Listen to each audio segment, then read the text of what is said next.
Standing there, shivering in the cold, feeling utterly exposed by the unfamiliar river in a foreign land, I longed to let out a scream, but my voice seemed trapped in my throat. Never before had fear gripped me so tightly. It was at that moment that I began to realize that everything was spiraling out of control, and I couldn't help but regret my decision to come here. How could I possibly navigate my way out of this strange and perilous situation alive? You see, earlier in the year, I had stumbled upon a volunteer organization's announcement on Facebook, inviting individuals to join a mission aimed at assisting those less fortunate than myself in Africa. The prospect of extending a helping hand had always resonated with me, and the fact that it was in Africa heightened my excitement. Without a second thought, I signed up, thinking, this is my chance. A few days later, I received the news that I had been accepted. Our mission was to aid one of the forgotten African tribes residing deep within the jungle. We were informed that the tribe had no access to vehicles, electricity, or even telephones. Just the idea of living without a phone for an entire week seemed unimaginable to me. It was surreal. I believed this experience would be profoundly meaningful, and I was eagerly looking forward to lending a hand to those in need. However, the reality turned out to be drastically different from my expectations. Firstly, the journey was exceptionally arduous. We embarked on a series of flights, followed by a lengthy stint on trucks, culminating in a considerable amount of walking to reach our destination. Yet, even this grueling journey was not the most challenging aspect of the experience. Never in my wildest nightmares had I fathomed that there were people living under the conditions I was about to encounter within this tribe. They inhabited a remote and isolated corner of the world. Upon our arrival at the destination, a member of the tribe welcomed us. They spoke predominantly in Maasai with only a smattering of English, but their warmth and excitement regarding our visit were palpable. The air reverberated with the rhythmic beat of their drums, and they performed their special dance. Within minutes, I found myself caught up in their dance, clapping and singing along with them. Suddenly, the joyful dancing and singing came to an abrupt halt as they presented a massive wooden platter laden with pieces of raw meat. They earnestly urged us to partake. However, I recoiled in disgust. Raw meat was not something I could stomach. I let out a cry of revulsion, and in that moment, it seemed like an inauspicious start to our trip. Yet, this was only the beginning of what lay ahead. Aria, one of the volunteers, regarded me solemnly and asserted, "You have to eat it." Refusing would be considered an insult. It was far from an auspicious beginning, but little did I know what was yet to unfold.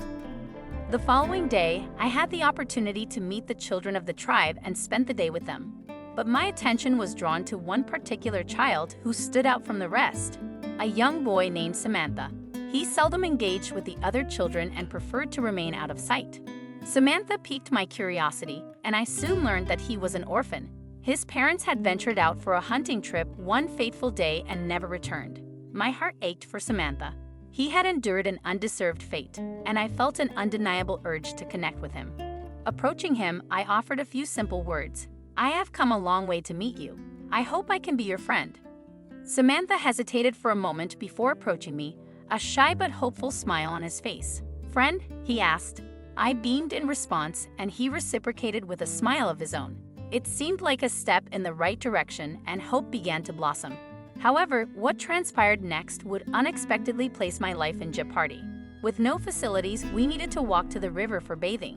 So at the end of the day, I gathered my belongings and followed Samantha to the river for our evening wash. I placed my belongings by the water's edge and, shedding my clothes, stepped into the chilly river. The water was icy and I shivered from the cold. But what happened next was utterly unexpected. When I finished bathing and returned to the shore, my clothes had vanished. Panic surged within me. Who could have done such a thing? And more importantly, how could I leave the water exposed and without even a towel to cover myself? Fear and vulnerability washed over me, but thankfully, one of the girls who had come on the trip with me realized the predicament I was in and rushed over. She kindly lent me a dress to help me get out of the water.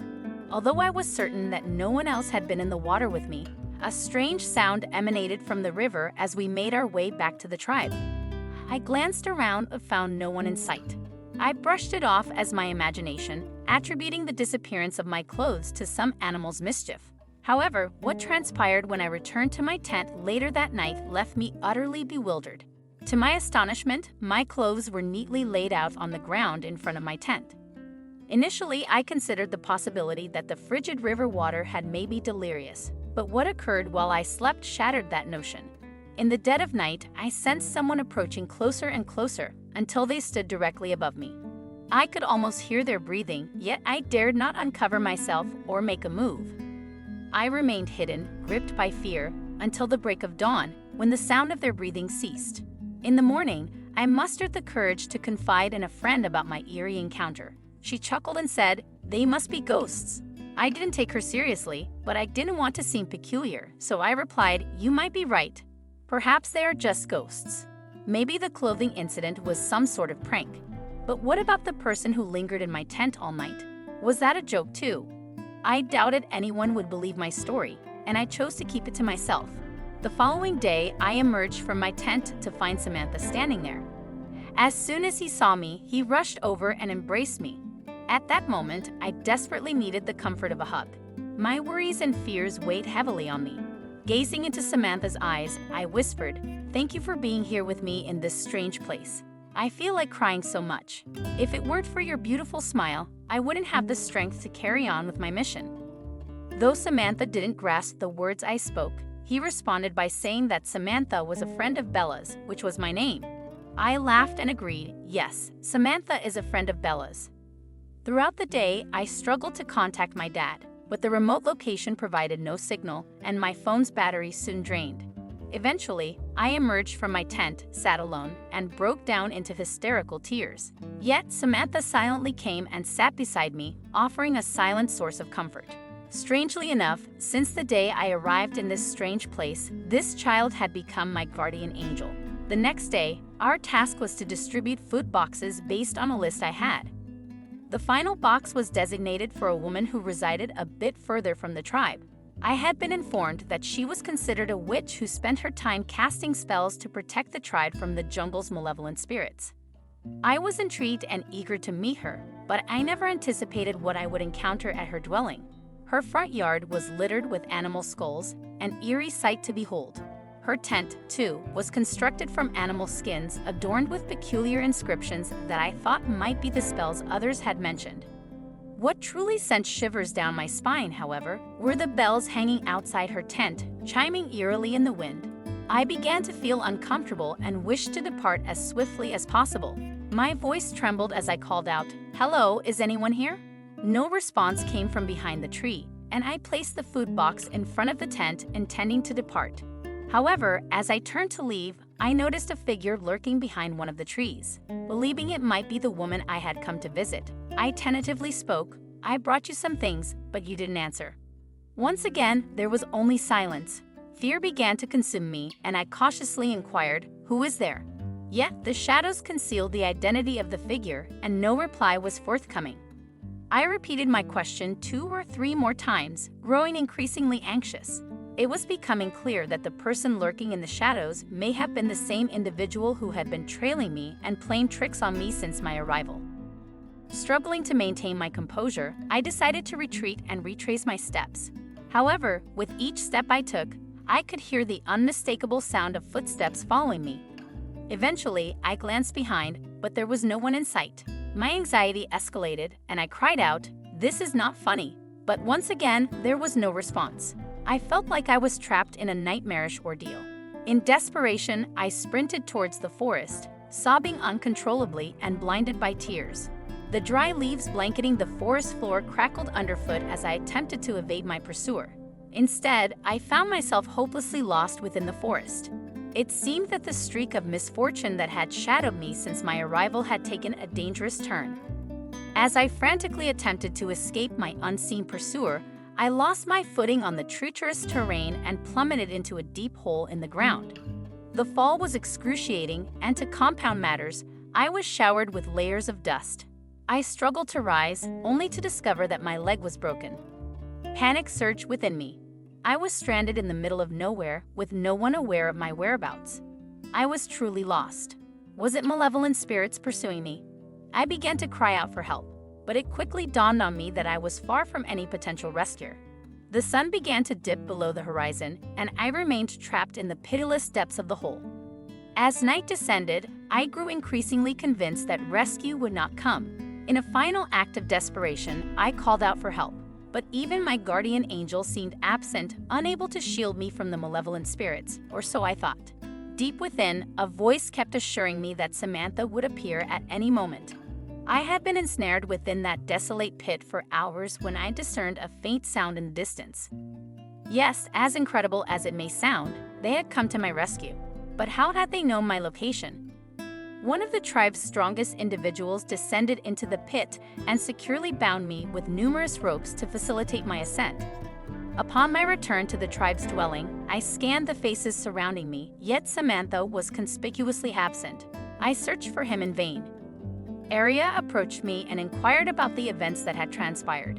I recounted the truth of my experiences since arriving in this place, the pervasive sense of being watched, the unsettling feeling of being followed, and my subsequent ordeal in the woods after attempting to evade my pursuer. I confessed that I remained ignorant of the identity of the individual who had been tailing me. Unexpectedly, Arya burst into laughter, and I couldn't comprehend the reason for her mirth. After she had finished laughing hysterically, she wiped away her tears and informed me that it had been Samantha who had shadowed my every move. He was the one who had returned to the tribe and relayed my whereabouts. I felt a pang of naivety. How had I not realized this from the beginning? It all made perfect sense. Samantha was the constant presence I had noticed around me. Thankfully, Samantha had been there when I tumbled into the pit. Without his intervention, I might have met a grisly fate as prey for the forest's predators.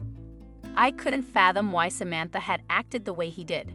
I requested that Arya fetch him for me, but even before she could respond, Samantha entered the tent and softly uttered, "Samantha's here." It struck me then that he must have been watching me all along. I questioned him about his behavior, and his response was a mumbled, barely intelligible statement. Bella, friend of Samantha. Samantha's friend of Bella, protecting Samantha. It suddenly became clear. Samantha had been safeguarding me the entire time. I had been the first person to extend kindness to him since the loss of his parents, and he was determined to ensure my well-being as well. Overwhelmed with emotion, I embraced him tightly and shed tears of gratitude. Samantha was a poor, sweet child, and I resolved right then and there that I would never leave him alone again.